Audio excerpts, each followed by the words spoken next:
Game കളിച്ച് flat മേടിക്കുന്നു, game കളിച്ച് bike മേടിക്കുന്നു, game കളിച്ച് കാറ് മേടിക്കുന്നു, അനിയത്തിക്ക് സ്വർണം മേടിക്കുന്നു. സത്യത്തിൽ ഇതിന് മാത്രം കാശ് ഇവന്മാർക്ക് കിട്ടണ്ട. ഇതിന് മാത്രം കാശ് കിട്ടുന്നുണ്ട്. പക്ഷെ ഗെയിം കളിച്ചിട്ടല്ല, ഈ കമ്പനികൾ കമ്മീഷൻ കൊടുത്തിട്ട്. കാരണം ഇവർക്കൊക്കെ കമ്മീഷൻ കിട്ടുന്നുണ്ട്. ഒരാൾ 100 രൂപ ഇട്ട് കഴിഞ്ഞാൽ 30 രൂപ 40 രൂപ വരെ കിട്ടുന്നുണ്ട്. ഓഫ്. പിന്നെ ഡെയിലി സാലറി ഏജന്റുമാർക്ക് കൊടുക്കുന്നുണ്ട്.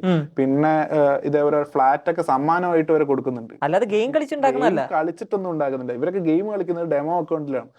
അതില് കളിച്ച ആർക്കും ജയിക്കാം. അതില് കളിച്ചാൽ ഇവരെപ്പോഴും ജയിക്കും. ഓ, ഇവര് ഡെമോ അക്കൗണ്ട് എന്ന് പറഞ്ഞാൽ അതിൽ ഇവർക്ക് പൈസ ഒന്നും ഇടേണ്ട ഒരു കാര്യമില്ല. അപ്പൊ ഈ ഗൂഗിൾ പേയിൽ ബാലൻസ് ഒക്കെ കാണിക്കുന്നതോ? അതൊക്കെ ഇവർ കമ്മീഷൻ കൊടുത്ത പൈസയല്ലേ, അതല്ലാതെ വേറെ എവിടുന്ന് പൈസ? ഇവന്മാര് കൂടായ്പിന്റെ ഉസ്താദന്മാരാണ്. അതെ, ഒന്ന് ആലോചിച്ച് നോക്കുക. ആ കല്യാണത്തിന് അനിയത്തിക്ക് മാല വാങ്ങിച്ചു കൊടുത്തിരിക്കുക ഗെയിം കളിച്ചിട്ട്. ഇതൊക്കെ പറയാനൊരു ഉളുപ്പ് വേണ്ടേ കുറച്ച്? കാശ് ഉണ്ടാക്കാൻ വേണ്ടി ഇവന്മാര് ഏതറ്റം വരുമ്പോഴും. കാരണം ഒന്ന് ബ്രോ ഒന്ന് ആലോചിച്ച് നോക്ക്. ഒരാളുടെ ജീവിതത്തിൽ ഏറ്റവും വലിയൊരു സംഭവമായിരിക്കും ഒരു കല്യാണം എന്ന് പറയുന്നത്. അപ്പൊ അതിന്റെ ഇടയ്ക്ക് ഈ ഗെയിമിന്റെ ഇതെന്ന് പറഞ്ഞിട്ട് ആൾക്കാരെ പറ്റിക്കേണ്ട എന്ത് ഗതികേടാണ്. കാശിന് ഇതിനും മാത്രം ആവശ്യം. ഭയങ്കര ഇവരൊക്കെ സത്യം പറഞ്ഞു കഴിഞ്ഞാൽ ചെറുപ്പക്കാരെ വെറുതെ നശിപ്പിച്ചുകൊണ്ടിരിക്കുക.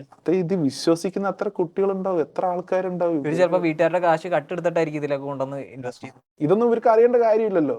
ഈ പറയുന്ന ആൾക്കാർക്ക് പൈസ ആര് ചത്താലും എന്താ എന്റെ അക്കൗണ്ടിൽ കാശ് വന്നാൽ ഇപ്പൊ പൈസ പോയി ആരെങ്കിലും പോയി പറഞ്ഞു കഴിഞ്ഞാൽ ഇവരെന്ത് ചെയ്യും? ബ്ലോക്ക് ചെയ്യും, ആളെ വിടും.